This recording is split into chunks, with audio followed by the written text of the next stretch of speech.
Let us pause in life's pleasures and count its many tears while we all sup sorrow with the poor. There's a song that will linger forever in our ears. Oh, hard times come again no more. 'Tis a song, the sigh of the weary. Hard times come again no more. Many days you have lingered around my cabin door. Oh, hard times come again no more. Hi, everybody. I hope you're doing fine out there. I hope you're staying inside, wearing your masks, staying socially distant, but also staying sane. And welcome to my Zoom room. Welcome to the place where I've been spending a lot of time socially distancing, trying to stay connected to my friends, to my family, to everybody who I miss. And so I hope to do a few more of these and maybe sing a song or tell a story or do a craft or something to keep us all connected. And so today I wanted to talk to you about that song. This is a song that came out in about 1854, and about every 20 years, let me find it here. Every 20, 25 years, it becomes the song of the season. Something happens during Reconstruction, during the Spanish influenza, during World War I, during World War II, during the Depression. This song comes about and becomes popular. I don't know if popular is the right word. It becomes clung to. Let's just say that. It is a song that gives people comfort, but also helps remind us that that times will get better, and as well as that we've had hard times before, and that we've come through those hard times. So there's an underlying hopefulness to the song.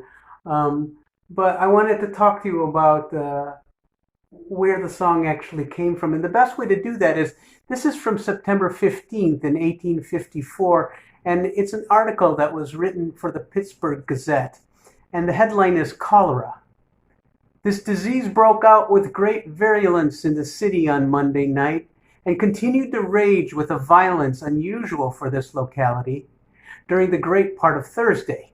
Up to 10 o'clock last evening, there were 53 authenticated cases of Asiatic cholera, reported 38 of which terminated fatally. The majority of the victims died after a sickness varying from 10 to 6 hours. 2 of the cases reported occurred among the prisoners in the county jail, and a third in the watch house. A member of the night police named McLaughlin was also among those who were carried off. And the 5th and 6th wards appear to be where more from the disease than any other part of the city, as nearly all the deaths which have been reported occurred in those districts. The Guardians of the Poor were very active in procuring medical aid for those whose limited means rendered them unable to call in a physician. They have also entered into arrangements with the Mercy Hospital, by virtue of which patients unable to procure proper attendance will, on application, be sent to this institution where they will be properly cared for. A large proportion of those who died yesterday were Germans, who had been but a short time in the country and whose manner of living was calculated to superinduce the disease. But very few of our native-born citizens have as yet been attacked, and in their case the disease does not often terminate fatally. The weather was close and sultry yesterday, and in the evening we were visited by a heavy shower of rain, accompanied by severe thunder and lightning, which we hope may have a salutary effect in checking the disease and in checking the progress of the disease. Among those reported as dead were, and then goes a list of about 30 people that they knew of at the time. And as he reported, most of them were Germans, and the Germans' behaviors superinduced their own death. And those who were on the front lines in jail or in the police department or in the hospitals were the second ones to be taken suddenly by the Asiatic cholera. So that may sound familiar to a lot of you, but this was Pittsburgh in 1854. And unfortunately, the salutary effect, meaning we want to say goodbye to the disease because it rained, turned out not to be true. And the reports continue, and every day the list of the dead grow longer and longer. And suddenly it has affected the native population after it affects all of the Germans and all of the immigrants and all of the people who were blamed for bringing it upon themselves. It now is spread to everybody until hundreds and hundreds of people have died. Now, this story was repeated over and over and over again, whether it be the flu or the smallpox or any one of a number of pandemics that stripped across the country and the world over the next 180 years. And this song is about 165 years old. And so, like I said, every 20 years or so, it comes around again. And so I've seen this song now sung a couple of times, and it is one of my favorite songs, even though it's controversial for some people. But for me, it's a song that is important at times like these. In Pittsburgh in 1854, there was a man who was quarantined in his apartment or his hotel room, really, and he wrote this song because it reminded him of the smallpox and other pandemics and diseases that went throughout the Midwest in his childhood in the early 1800s. And so this song was written in Pittsburgh during the Asiatic cholera. By the way, the Asiatic cholera is not from Asia. It was a worldwide epidemic that they blamed on Asians, and were hoping that only Germans and other low life people would die from. But it seems like nothing has changed since then. The lists that went on pretty much covered everybody, and so when Stephen Foster wrote this song, he knew that the hard times were not going to be limited to the poor at his door, but that it would eventually strike everybody.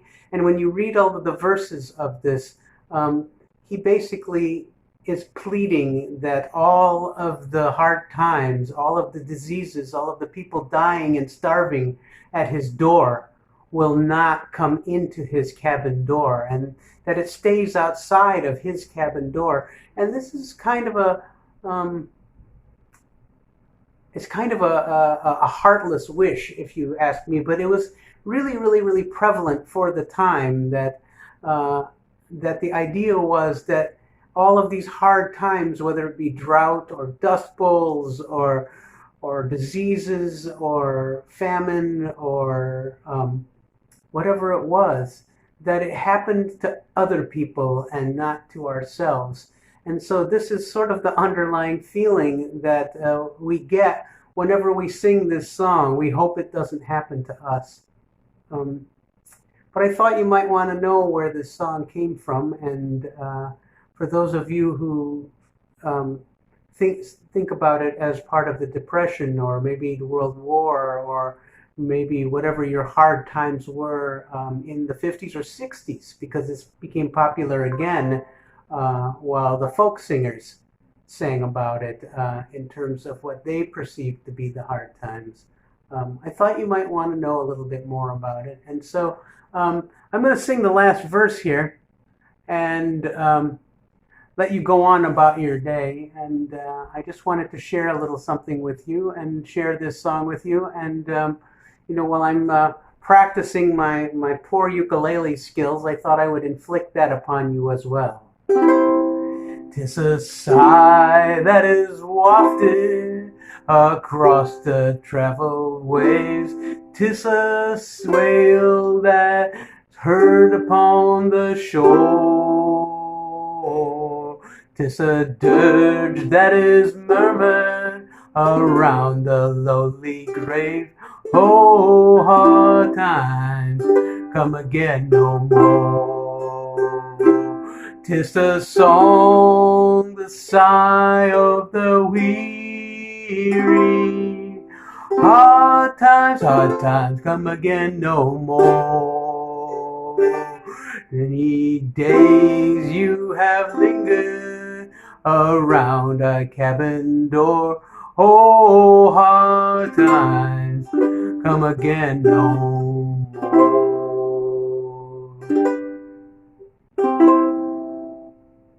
Thanks for listening.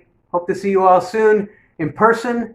Hug your loved ones that you're sequestered with, and stay away from everybody else. Wear your masks and go out as infrequently as you possibly can. I love all of you. Can't wait to see you again.